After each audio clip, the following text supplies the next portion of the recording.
Welcome back. I hope you enjoyed the networking area and the HR Expo as well. We are continuing with the program. Ryan Ottman is an international lawyer, investor, and business owner specialized in advertising, funding, and managing businesses at all stages of maturity, from startup to post-IPO. He lives and works between the USA, UK, and Serbia, and spends most of his time focusing on how to help small teams of talented individuals achieve great things. Welcome, Ran. Thank you very much. Well, thank you for that introduction. Yes, I do tend to span a lot of interest and sector levels, but today I'd like to share a few thoughts, at least of my experience in terms of securing and retaining talent. Unlike probably a lot of our colleagues that are listening and watching to this today, I tend to specialize in advising small teams and usually at the senior end of management. But I think some of my observations today hopefully will be useful whether you're managing a team of 5 or 5,000. Why this title, Beyond the Ping Pong Table? Well, I think the ping pong table was a symbol 20, 30 years ago of what a company did that tried to demonstrate to the outside world, to potential employees, perhaps even to itself, that they were going to be an easygoing, fun, cool place to work. And the ping pong table tennis, whatever you want to refer to it, was that outward symbol in a lot of offices around the world that, hey, we're a cool place. What that represented 20 or 30 years ago was a step away from what the norm was. So in many businesses, they were quite traditional places of work. Having the ping pong or table tennis table out there showed that, okay, yep, we are thinking about our staff and we're thinking about our work environment in a different way. We are now in 2021, or very nearly in 2021. I would think that most of our working lives and our working environments have shifted radically this year. The fact that I'm addressing colleagues, professionals in this way is quite a new mechanism and method for me. So I think it's very clear that we work in a different environment.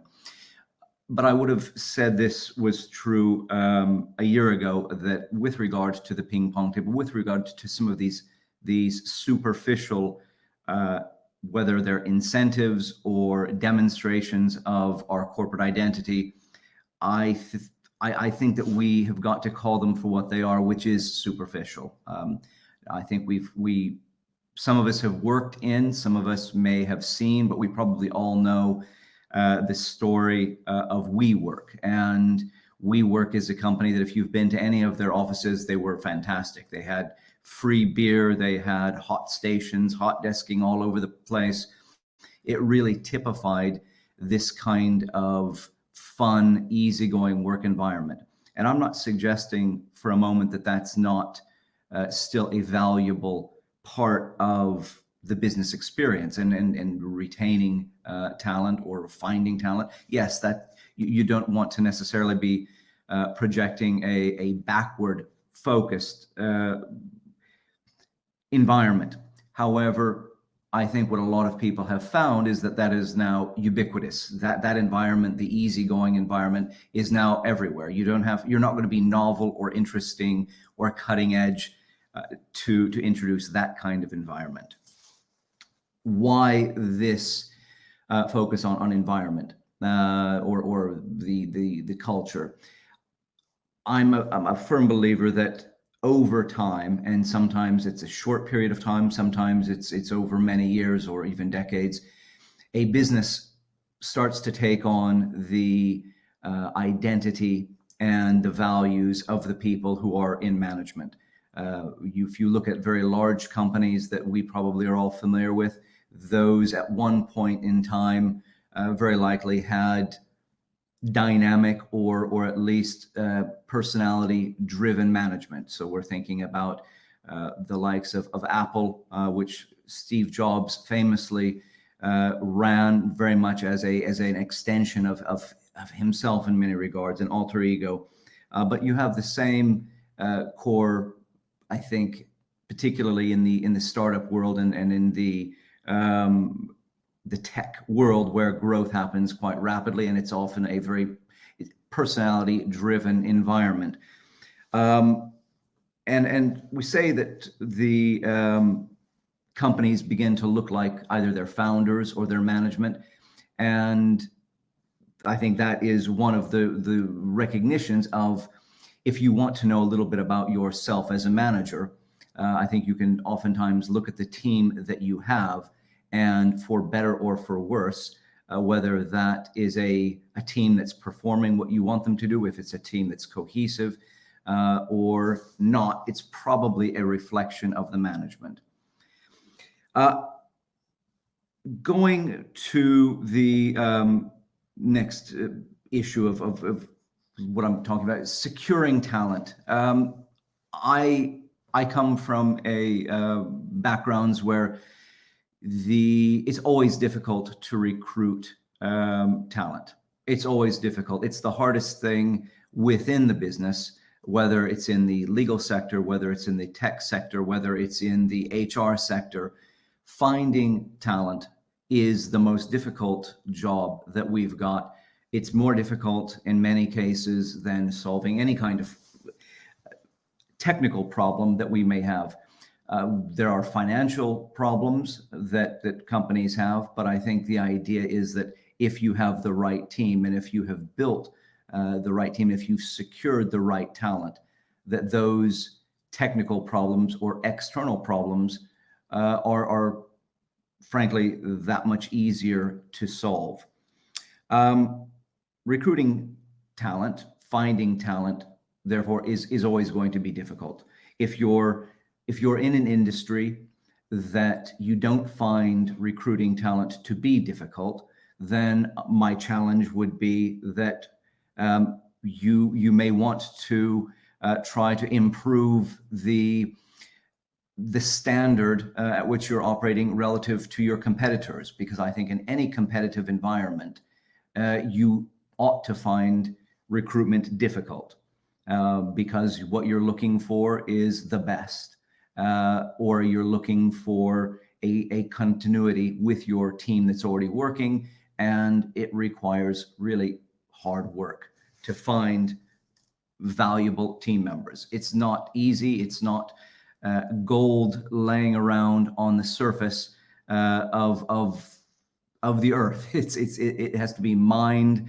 It has to be chased. It has to be thought about. So if we take the principle that finding talent is and should be a challenge, it's a good challenge. We want it to be challenging because we are saying we're looking for the right fit, not the easiest fit. But what makes it easier? One of the benefits of working in the recruitment industry as a managing director, I have a nice overview of the activities that we do, and my team has picked up over the years some very useful insights into what makes recruiting a little bit easier. If you are recruiting for your own team, for your own business, which is really where my remarks are directed, my first recommendation is you've got to know your business. You've got to know not what your business does, but if you're tasked with managing a team and adding to that team or creating a team, you've got to know what does that team do in the business. If that team is of value to the business, which every team ought to be, otherwise we would ask the question, why is it there? So we make the assumption that the team is valuable to the business, then knowing where it sits in the business and having the support of the decision makers within the business is absolutely critical. Otherwise, it becomes a passive experience by and large. And if you are in the position of a hiring manager or a position of responsibility in that process, you are simply going to be frustrated with the lack of success if you don't know absolutely where you stand in the business. Market research, this is something that increasingly is easier for companies to get.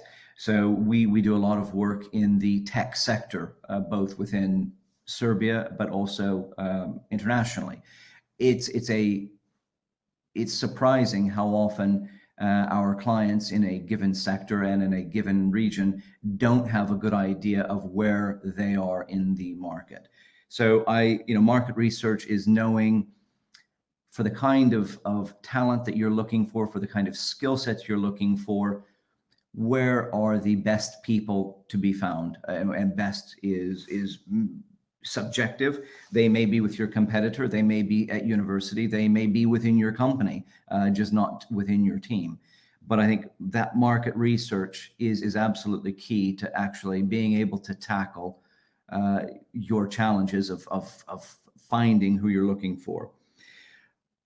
The third point that makes it, I think, a lot easier, recruitment and finding talent easier, is getting help.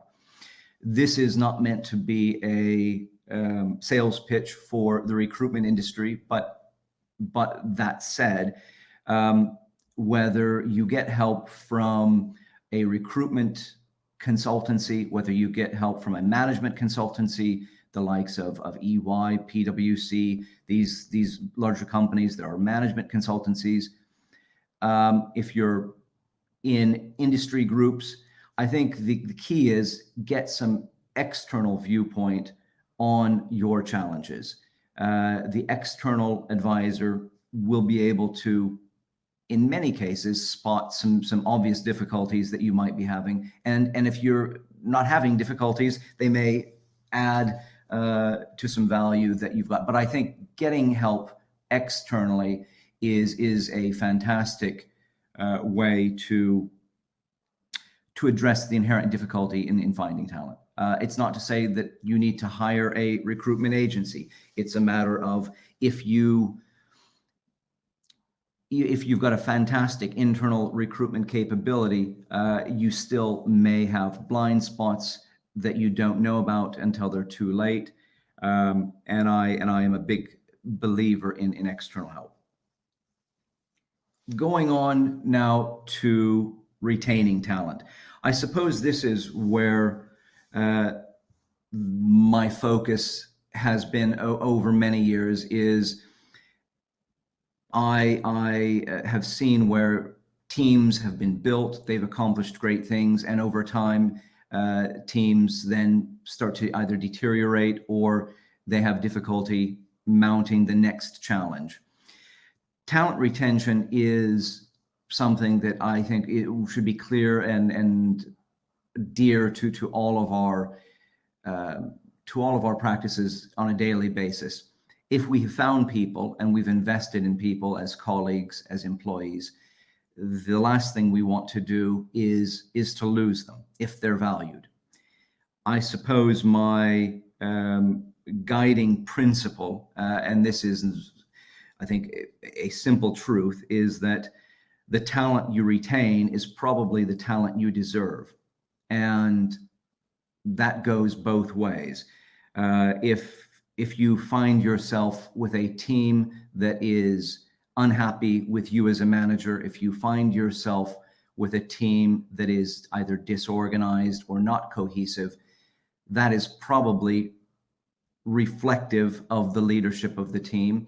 And it probably is a reflection of, if you're the team leader, of you and your shortcomings. By the same token, if you have a team that is well functioning, if you have a team that is inspirational to the other teams within your business, if you have a team that is achieving its business objectives, that's probably the team that you deserve. You probably have built a team that is reflective of your positive attributes, or the company's positive attributes.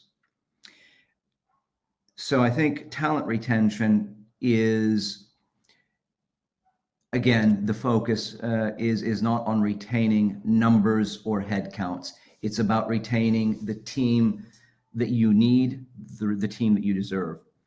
I have some very practical notes on retention, and these are meant to be practical, because the first is very simply, as a business leader, you should know, or strive to know, yourself, and once again have a clear view of what your strengths and limitations are, because your team, and as your team gets larger, it will, in many cases, amplify your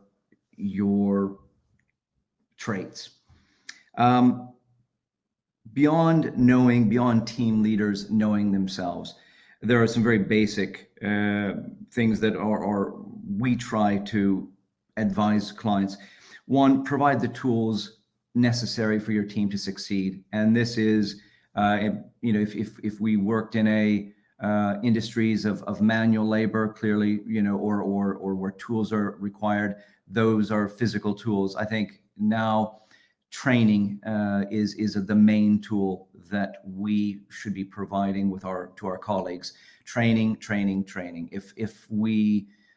If we have well-trained employees, well-trained colleagues, they're going to know how to do the job. We then focus on whether they are willing to do the job, but we've got to have a team that's trained. So provide training. And if you think that you're providing too much training, you're probably not. The next follow on from training is when it comes to team building and or training. Once again, this is something that is part of the working day, should be part of the work experience. And I know that a lot of teams like to do team building outside of the working hours, working day.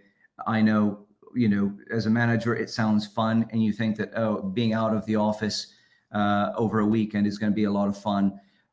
Trust me when I say that, work is work, even if it's team building. And my own views are that wherever possible, respect the personal time of your colleagues, employees. You may need to call on that at other times, but for planned events, I would say treat your employees, colleagues, with enough concern for their personal time that, you want to keep work and don't stray too much on their time.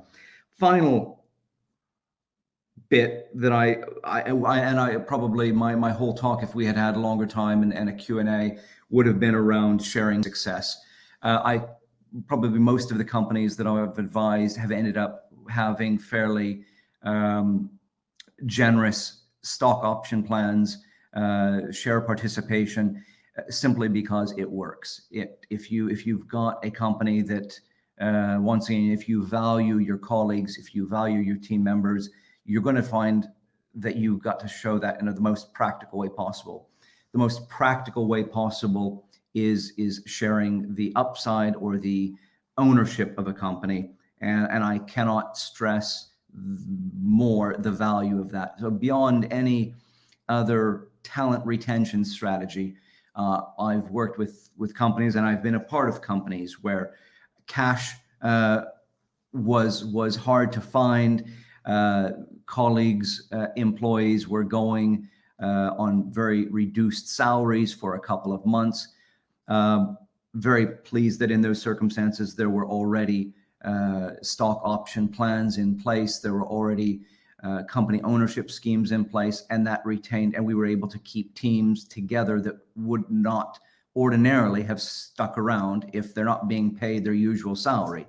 So if you're in a position within your business to advocate for shared ownership, that is probably, of anything I say today, my most heartfelt concern, and it's the advice that I would give all companies, big or small. Find a way to share your success with your colleagues.